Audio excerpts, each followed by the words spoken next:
terus nih jamaah. Tafadhol ya. Bismillahirrahmanirrahim. Assalamualaikum warahmatullahi wabarakatuh.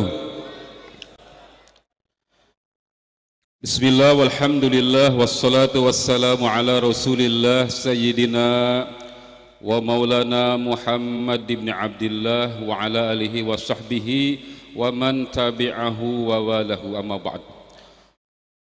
Wa qala ta'ala fi kitabihil karim Subhanalladzi asra bi'abdihi layla minal masjidil haram ilal masjidil aqsa alladzi barakna haulahu linuriyahu min ayatina innahu huwas samiul basir. Shadaqallahul azim. Hadratul mukarramin, para kiai, para guru, para habaib, para asatid wal asatidah, para tokoh, para sepuh, bapak-bapak dan saudara-saudara, para pemuda yang senantiasa bersemangat di dalam menegakkan Islam. Alhamdulillah, puji dan syukur senantiasa kita panjatkan kehadirat Allah Subhanahu wa taala. Pada malam hari ini di tempat ini kita bersama-sama hadir untuk bersama memperingati Isra dan Mi'rajnya Nabi besar baginda Nabi Muhammad sallallahu alaihi wasallam. Yang biasanya peringatan Isra dan Mi'raj ini temanya itu biasanya tentang sholat ya, tentang sholat gitu. Dan memang tentang sholat gitu. Hancurnya kapitalisme, tegaknya peradaban Islam. Ini tema ini jarang-jarang, ya, jarang-jarang. Kalau di kampung-kampung nggak bisa ditemukan nih tema ini. Kecuali di kampung Tegal Amba sini nih, di kampung Habib. Ngomong-ngomong tadi MC-nya kayaknya banget ya, ngapak banget, kayaknya Betawi udik gitu. Di mana Tad? Depok, minyak goreng ada Depok. Berapa di Depok minyak goreng sekilo? Berapa Bib? 14. Di sini Tegal Amba 7.500.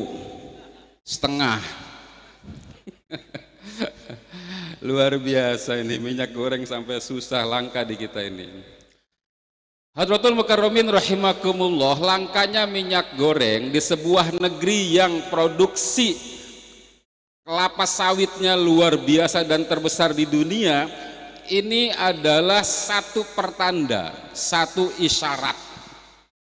Kalau bahasa para kiai, satu isyarat. Ada makalah orang Arab mengatakan al-labibu bil isyarati yafhamu. Orang cerdas itu cukup dengan satu isyarat saja dia paham. Atau ada kalimat yang lain, al-aqilu yafhamu bil isyarati. Orang pinter itu cukup memahami dengan hanya satu isyarat. Wal jahilu la yafhamu bi alfi ibarah.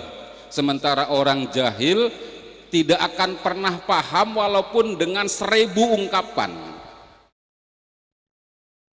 Orang pinter itu udah paham ini langkahnya minyak goreng ini pertanda apa, isyarat apa, udah ngerti gitu. Setuju? Maka pada peringatan Isra Mi'raj ini juga Al-Fakir ingin mengajak kepada saudara-saudara hadirin wal hadirat untuk memahami isyarat yang ada pada peristiwa Isra dan Mi'raj. Isyarat apa yang ada?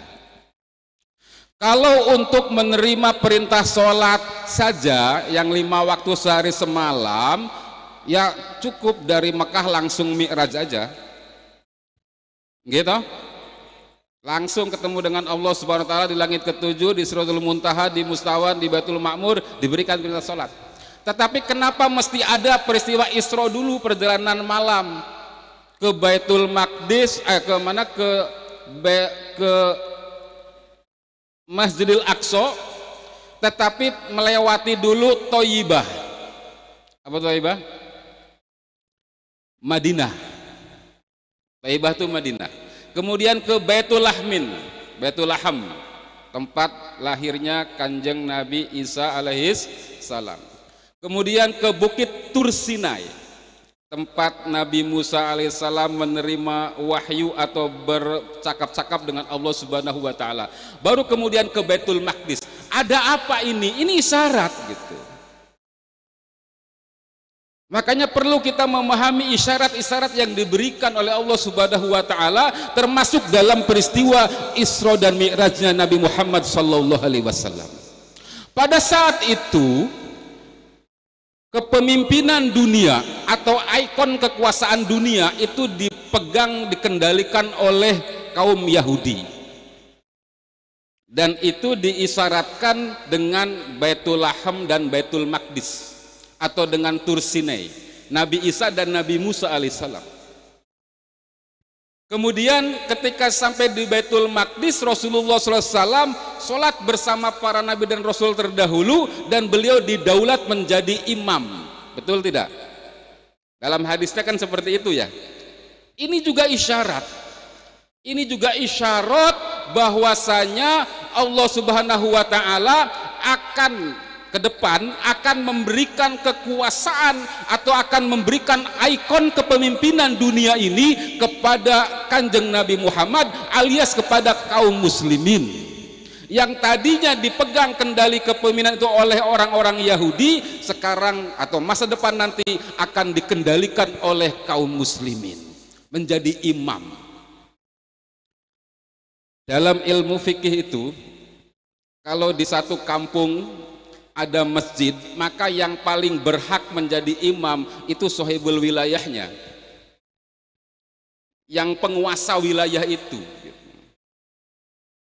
Maka otomatis siapapun yang jadi imam pada masa sholatnya Kanjeng Nabi dengan para nabi dan rasul, itu pertanda bahwa Nabi Muhammad SAW kelak nanti akan menjadi pemimpin dunia. Takbir.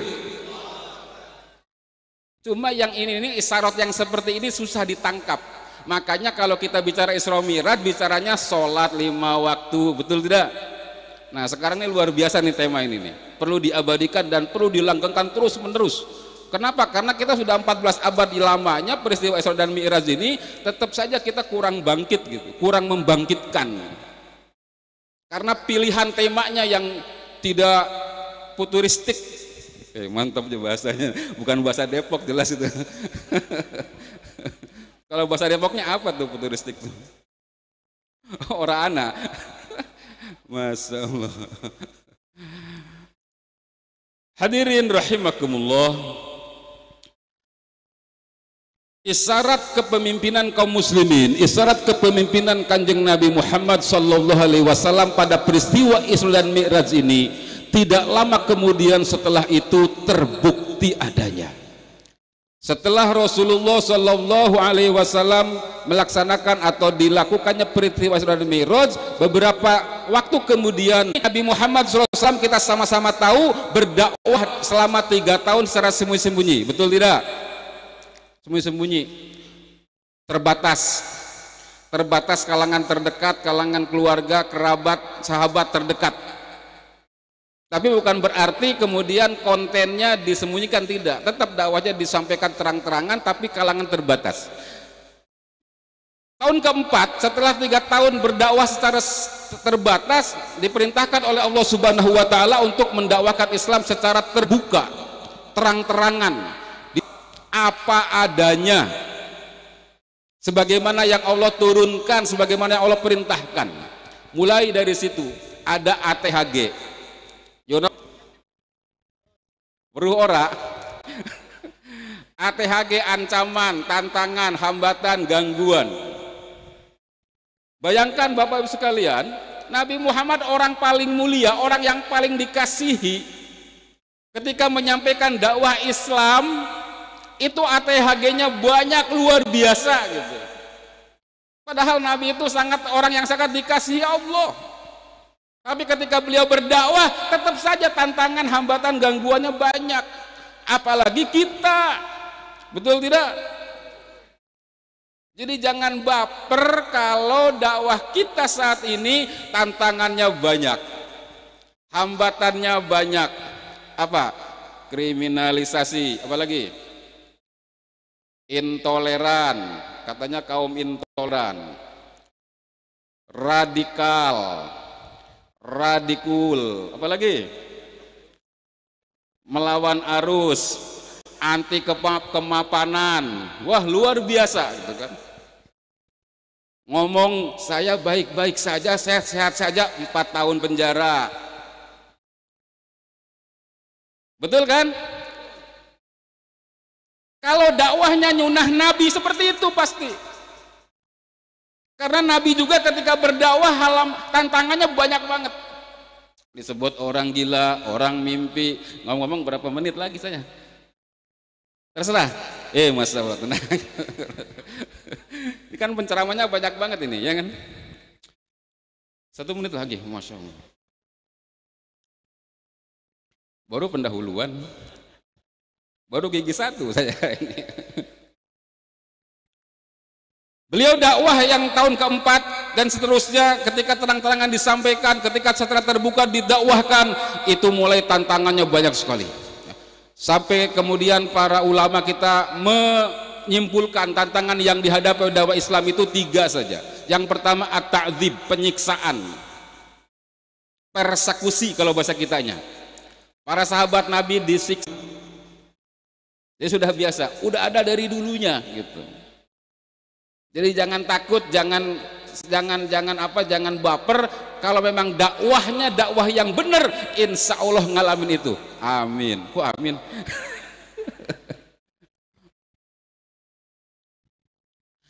Yang kedua, dipersekusi tidak mempan. Sahabat-sahabat Nabi itu imannya kokoh, kuat. Disiksa semacam apapun dia sudah metode, tidak lagi mempersekusi, tetapi melakukan apa? Melakukan kampanye negatif, kampanye hitam, black campaign, fitnah itu. Bahasa sekarang apa tuh? Menyebarkan hoax. Berita hoax. Khilafah itu membinasakan umat. Hoax bukan tuh? Hoax. Khilafah itu akan memecah persatuan umat. Hoax. Itu yang disampaikan, sehingga kita yang berdakwah ke sana itu jadi takut-takut gitu. Namanya black campaign, difitnah, terakhir diboikot, dimukotoah selama 3 tahun Nabi dan keluarganya, diboikot, diisolasi di sebuah lembah, tidak boleh ada interaksi, tidak boleh ada komunikasi dengan dunia luar. Kalau sekarang rekening banknya diblokir, punya bisnis dipersusah, terjadi lagi. Kalau dakwahnya benar. 3 tahun Nabi dan para keluarga dan para sahabat yang lain diboikot, diisolasi di lembah, tidak boleh interaksi. Sampai kemudian terjadilah apa yang terjadi. Kepada Allah Subhanahu wa taala itu sertifikat boikotnya Nabi akhirnya dimakan rayap. Maka selesailah boikot Nabi dan para sahabat serta para keluarga kembali normal dalam kehidupan. Tapi setelah itu wafatlah istri beliau Khadijatul Kubro. Kemudian belum lama berselang wafatlah Abu Thalib, paman beliau. 2 orang ini yang menjadi backing dakwah Nabi ketika itu. Tapi begitu wafat 2 orang ini, maka ATHG makin kenceng. Ancaman, tantangan, hambatan dan gangguan, persekusi dan kriminalisasi dari orang-orang Quraisy kepada Nabi dan para sahabat makin menjadi-jadi. Kenapa? Karena backing sudah tidak ada. Kemudian apa yang dilakukan oleh Nabi? Nabi hijrah ke Thaif, mau berdakwah ke orang-orang Thaif. Mau ngapain? Mau menyampaikan dakwah Islam ke Thaif, mau minta perlindungan orang-orang Thaif dalam dakwah. Mudah-mudahan mereka menerima, karena orang Thaif konon katanya hidupnya itu kayak di puncak gitu loh. Di puncak, banyak pohonan, adem suasananya. Mudah-mudahan hatinya juga adem. Ternyata apa yang terjadi? Dilemparin, dipersekusi juga. Nabi berdarah-darah, tubuhnya mengeluarkan darah, sampai sendalnya Nabi lengket karena darah. Innalillahi wa inna ilaihi raji'un. Sampai Nabi kemudian berlindung di sebuah kebun anggur ya, milik orang kafir. Kemudian Nabi di situ berdoa kepada Allah Subhanahu wa taala. Ini doa ini terkenal sekali ya. Allahumma ilaika ashku do'fa quwwati. Ya Allah, kepada engkaulah aku menyampaikan keluhan lemahnya diriku, wakillata hilati wa hawani, dan sedikitnya upayaku mendakwakan Islam kepada umat manusia. Antar Robbi, engkau Tuhanku, wa Rabbul mustad'afin, dan Tuhannya orang-orang yang lemah. Ila man takiluri, kepada siapa engkau akan menyerahkan aku, kata Nabi Muhammad kepada Allah. Ila ba'idin yatajahamuni, apakah kepada orang jauh yang akan menyerangku? Au ila aduwin, atau kepada musuh. Malak tahu amri, engkau akan serahkan perkaraku ini.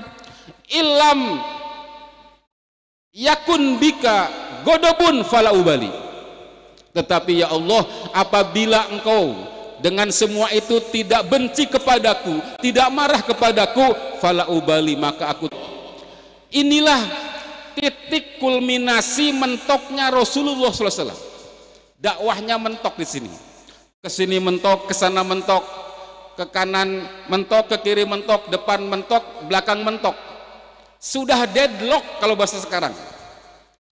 Maka disinilah kemudian Allah Subhanahu wa Ta'ala memberikan namanya tasliyah kepada Kanjeng Nabi Muhammad SAW, hiburan, mengangkat beliau untuk rihlah. Rihlah itu apa? Jalan-jalan ya, piknik. Enggak tanggung-tanggung, dari Masjidil Haram ke Masjidil Aqsa itu 1350 ribu kilometer. Ya, dikasih surat cinta ini.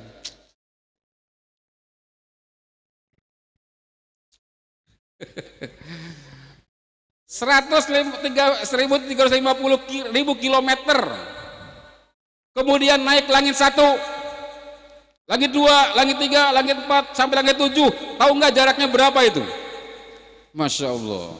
Tidak bisa dihitung dengan angka itu, nggak bisa. Langit 1 itu konon jaraknya itu 14 miliar tahun cahaya itu. 14 miliar tahun cahaya. Cahaya itu 1 detik 300 ribu kilometer jauhnya. Kalau 14 miliar tahun cahaya itu berapa jauhnya itu? Itu langit 1, belum langit 2-nya berapa lagi? Nggak tahu. Langit 3, 7 berapa? Subhanallah. Kalau kita pikirnya kemana? BKT. Paling banter ke Ragunan, Taman Mini. Paling banter orang Jakarta ke Puncak. Kalau orang Bogor udah bosen Puncak. Tapi Nabi Muhammad pikirnya kemana? Sidratul Muntaha. Wasallallahu, luar biasa.